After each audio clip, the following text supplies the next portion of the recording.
A spúšťam kameru, teraz je spustená. Takže čaute, moje meno je Miško a po dlhšej dobe tu máme opäť ďalší ask, tentokrát už asi 5. v poradí, ak sa nemýlim. Do tohto asku mi prišlo sakra veľa otázok, takže je dosť možné, že bude dlhší ako tamté, lebo čo som tie otázky čekala, tak viete, tak jedným očkom, tak sú tie otázky niektoré fakt dosť zaujímavé, takže takto. No a my ideme už na tieto otázky teda. Takže prvú otázku tu máme tuto od Daj. Ale však to je Sandra. Čau Sandra. No a pýta sa, že cítiš sa byť slávny? Tak ako popravde nie.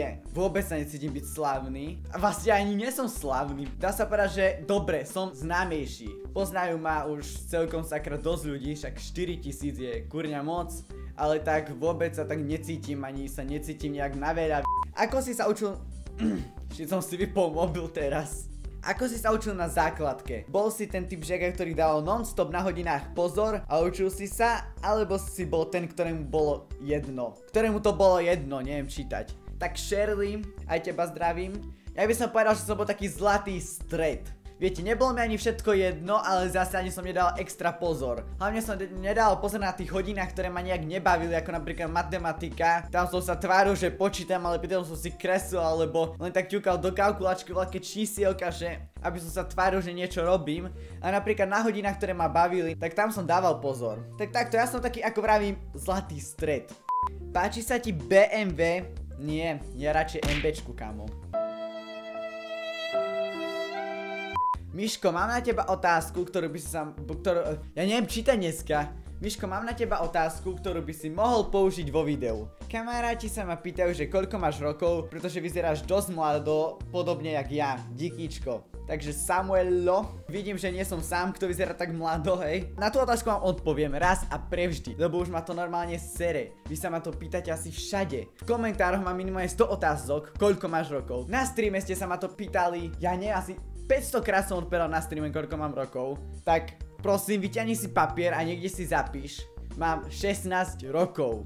Ale veď ty tak nevyzeráš. Áno, viem, nevyzerám na 16, ale viete, potom v 30-ke to budem mať výhodu. Budem vyzerať na 25 a môžem baliť nejaké tie 20-ročné baby. 30-ke zbaliť 20-ročnú babu. To už je iná frajerina. Aj to dokážem, lebo vyzerám mlado. Myslí do budúcnosti. Miško pozor sa asi nudil, ako vidíš. Trošku spam otázok, ale dobre, hej. Takže, čo si myslíš o tvorbe Michal PPZ? Väčší cancer som nikdy nevidel. Ja normálne, keď pozerám tvoje videá, tak musím mať na hlave takú tú ochrannú masku, aby som ten cancer nechytil. Takže, takto pozerám tvoje videá. Som čakal, že to niekedy použijem, ale čo pre teba znamená Michal PPZ? Miško, ty si ten najlepší človek. Ty si ten, o ktorom snívam dni aj noci. Bože, jak sa to povedal na vecku? Viete, čo pre nás znamená Michal PPZ? Strašne veľa. Ja na ňo myslím stále, že kedy ešte zase budeme spolu, kedy uvidím tú jeho krásnu hebkú tváričku, kedy sa spolu porozprávame, uvidíme, lebo ja to bez neho nezvládam. Smutný strašne, že ho nemôžem vidieť a... Veľmi veľa pre mňa znamenáš, Miško. Príď niekedy do Raslavic, prosím. Zahoj moje srdiečko, alebo prídem ja dozvolená. Ľubíš ma? Myslím, že tá minulá otázka na to dostatočne odpovedala. Jasné, že áno. Aký je Michal PPZ naživo? Zábavnejšie ako vo videách. Názor na Michal PPZ. Bože, ty si nomaj spamer, ty chcel byť v celom videu, že? Nie, ale teraz vážne.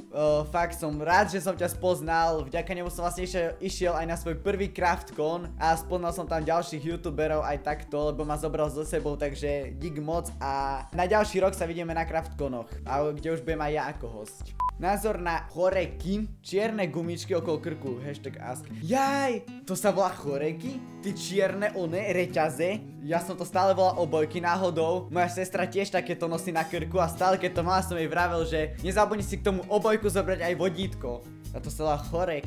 Tak dobre, hej. Miško, pôjdeme von, keď prídem? Si muž, máš jasné. Ale ako mohli by ste už aj vy prísť do Raslavic, lebo nechci sa mi chodiť tak ďaleko na bicykli, hej. Miško, budeš niečo kúpať do svojho štúdia? Tak, štúdio, no, silné slovo, hej. Skôr by som to nazval nejak inak, ale tak, dobre, dajme tomu, že to je štúdio. Tak teraz som kúpal mikrofón aj webkameru, nech sú kvalitnejšie streamy a taktiež by som chcel kúpiť novú kameru, nech mám ten obraz fakt, že kvalitnejší, ale tak musím na ňu našporiť, takže to až tak možno niekedy v lete. Takže klikajte na reklamy, nech na ňu našporím čím skôr.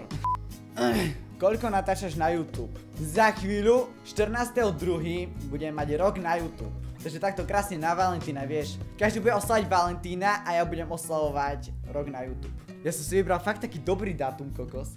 Kdy bude ďalší stream, asi fakt moc super, takže kdy bude ďalší stream som už vravel, že chcem ho spraviť tak niekde, asi tak pred polročnými prázdninami spravíme, viete, tak pokecáme, aké máte výsvečko, poviem vám pár príbehov, čo sa mi udiali, fakt sú mega a zodpoviem aj ešte na niektoré otázky, na ktoré nesniem vo videu. Napríklad na túto otázku, lebo je fakt dosť zaujímavá a je dosť nadlho, takže nechcem ju naťahovať do videa, ale určite čekuj môj facebookovú stránku, tam dole v popise, ale teraz vážne, lebo tam dávam dosť dôležité informácie, lebo rozhodol som sa, že tie pozvánky na streamu, že budem dávať na YouTube, ale budem dávať na Facebook, že tam rýchlo hodím nejaké krátke video na FB, že kedy bude stream a takto. A taktiež, tí, ktorí majú lajknutú moju FB stránku, tak mohli dať vlastne aj otázky do tohto videa, lebo len tam som písal, že budem točiť ask, takže fakt oplatí sa ju mať lajknutú. Jeden like ťa nezabije. To je všetko z mojej strany. Nemám otázku, len chcem byť vo videu. Dobre, Danko, gratulujem, kreatívny si vo videu. Úplne náhodná otázka, sleduj to. No maj na... Čo som spravil? Dobre, ideme dať, že náhodnú otázku, náhodnú. Bang. Pokud máš rád film, Ježiš, reklama zastrata. Myslím, že toto bol asi najdlhší ask, ale boli tu fakt dobré otázky, takže som rád, že dáte také peckové otázky. No a lajkujte, odoberajte, komentujte, zdieľajte toto video, budem samozrejme veľmi rád. Hlavne to zdieľanie veľmi pomáha, lebo tým pádom sa dostanem ku viacej ľuďom a chceme rásť vyššie, že?